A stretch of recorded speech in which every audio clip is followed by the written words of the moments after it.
السلام عليكم ورحمة الله وبركاته.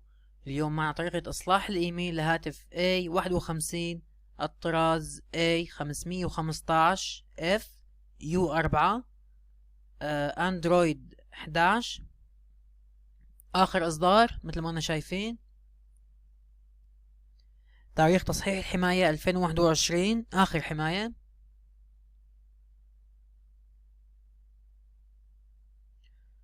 طبعا بعد تفعيل خيارات المطورين وتشغيل OEM Unlocking فعلينا هيك، نقوم بإيقاف تشغيل الهاتف بشكل تام.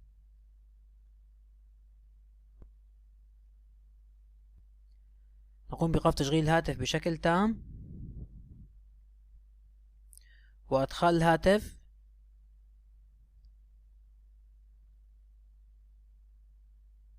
إلى وضع الداونلود مود. تابعوا معنا. بعد إدخال الهاتف إلى داونلود مود مثل ما أنا شايفين ال FRB Lock Off، ال OEM Lock On. طبعا OEM Lock حتصير Off بعد ما نفتح البوت لودر. تمام، كل الحمايات مسكرة، لكن بقي فقط فك البوت لودر. هلا بداية فينا نفتح البوت لودر من هلا. حنفتح البوت لودر مثل ما نعرف. طريقة فتح البوت لودر هي كالتالي: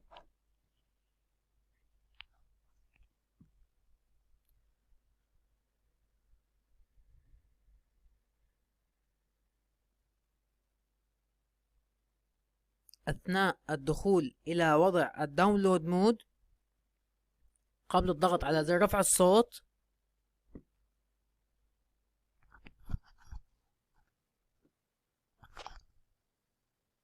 بهالشكل هاد نقوم بالضغط بالاستمرار على زر رفع الصوت حتى ظهور Unlock Bootloader. هون كاتب لنا لفتح بوتلودر الموافقة انه حيمسح كل شي بالهاتف، حتفقد صلاحيات الكفالة والى اخره. اضغط على فوليوم اب نضغط، حيفتح معنا البوتلودر. هلا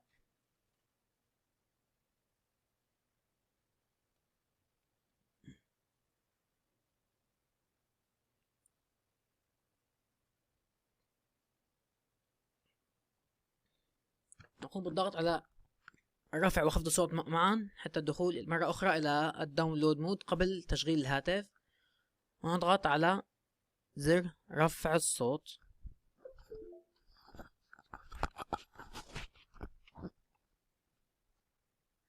الآن نقوم بتفليش الفلاش التالية إن شاء الله.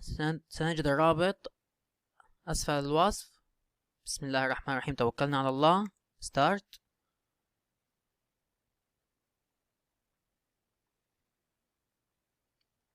سنعود حين الانتهاء من التفليش.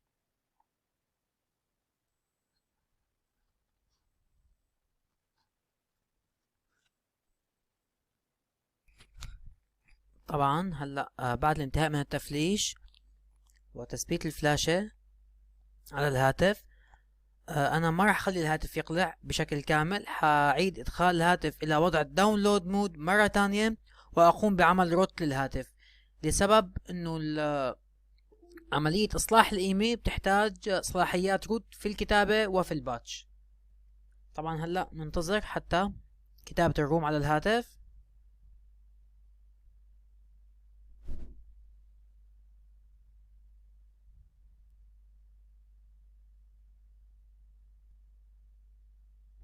رفع وخفض الصوت معا لعدم اقلاع الجهاز، والدخول الى وضع الداونلود مود مرة اخرى. طبعا هون بنلاحظ ان الحمايات كلهم اوف. تمام، الحمايات كلها واقفة تشيكينج اوف. يعني هيك في هالحالة في هذه الحالة فينا نكتب عفوا فينا نفلش الروت مثل ما انا شايفين. هلا عن طريق DFT برو نتوجه لخانة الجنرال. طبعا كلياتنا بنعرف طريقة عمل الروت عن طريق DFT برو. هون هاي انه بعد ما نقوم بصناعة الروت التفليش بشكل مباشر. طبعا نقوم باختيار ملف ال AB. كل ما عليك تضغط الزر انت وال AFT Pro بتولى المهمة. يقوم بتفكيك وإعادة ضغط ملف ال AB واستخراج ملف البوت وعمل باتش للبوت وحفظ البوت وتفليش الهاتف تلقائيا. بعد الانتهاء من التفليش بشكل مباشر نقوم بإدخال الهاتف إلى وضع الريكفري بالضغط على زر رفع الصوت والباور معا. بعد 5 ثواني نقوم برفع ايدنا على زر الباور بالاستمرار على زر رفع الصوت حتى الدخول الى الريكفري. وانا افضل صراحة عمل فورمات للهاتف يعني اقل شيء 3 مرات.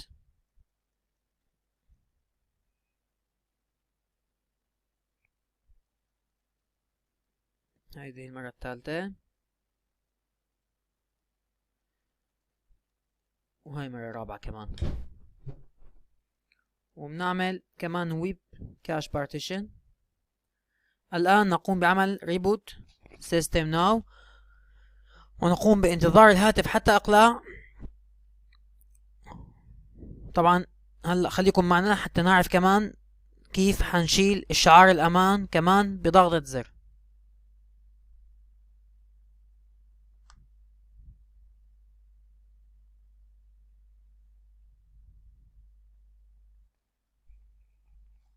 ننتظر حتى اقلع الهاتف.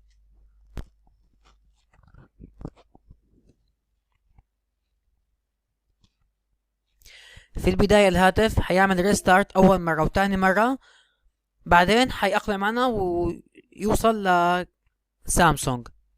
طبعا كلياتنا بنعرف بعد اقلاع الهاتف حنقوم بتشغيل الواي فاي بشكل مباشر لعدم تفعيل الحماية وتشغيل الحماية تلقائيا وظهور الكتابة الحمراء. تابعوا معنا.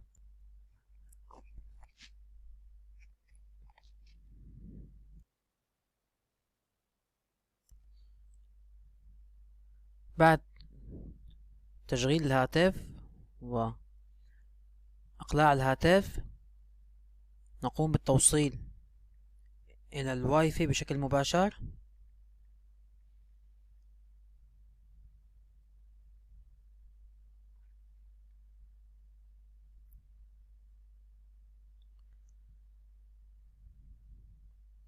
تابعوا معنا.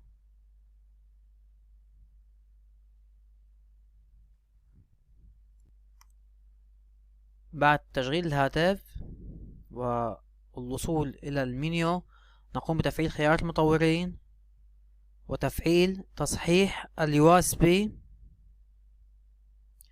ومن ثم التوجه إلى شيميرا وإلى خانة ريباير وكتابة الايمي المراد إصلاحه. بعد كتابة الايمي المراد إصلاحه نقوم بالضغط على next ومن ثم اختيار هذا الخيار سبتمبر start.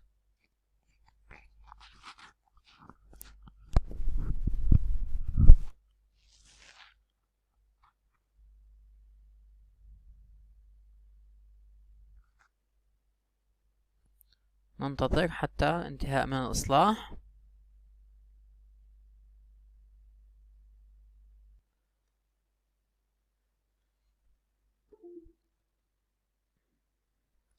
بعد الانتهاء من إصلاح الإيميل ننتظر حتى إقلاع الهاتف.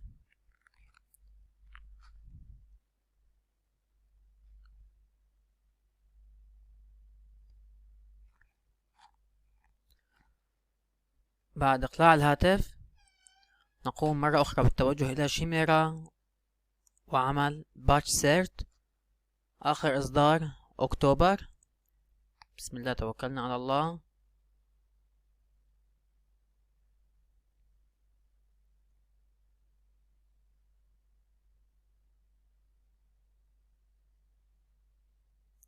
إن شاء الله يكون الشرح واضح ومفهوم. أي سؤال نحن جاهزين تحت بالكومنت وإن شاء الله مرد عليكم في أسرع وقت.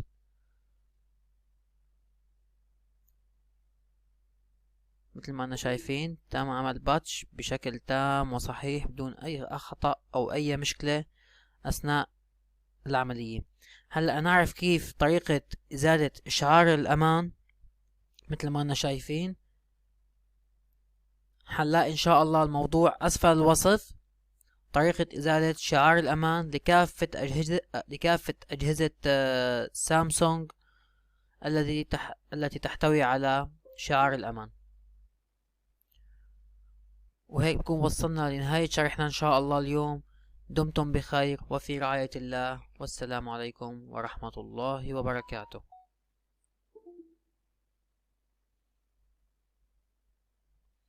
طبعا هنشوف بس الإيميل ستاتس تكون اوكي.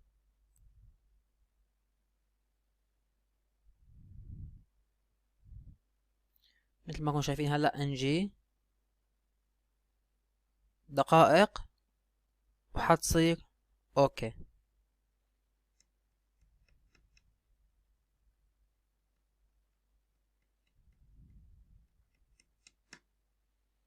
تستغرق من دقيقة إلى دقيقتين.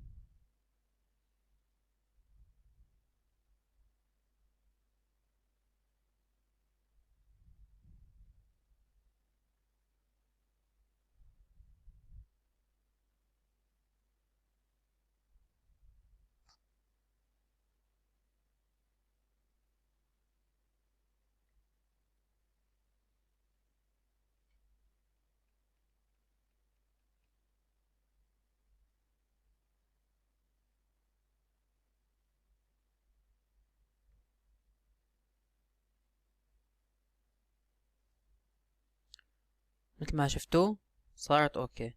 مرة تانية دمتم بخير وفي رعاية الله، والسلام عليكم ورحمة الله وبركاته. ما تنسوا تشوفوا طريقة إزالة إشعار الأمان تحت أسفل الوصف إن شاء الله لكل أجهزة السامسونج، والسلام عليكم.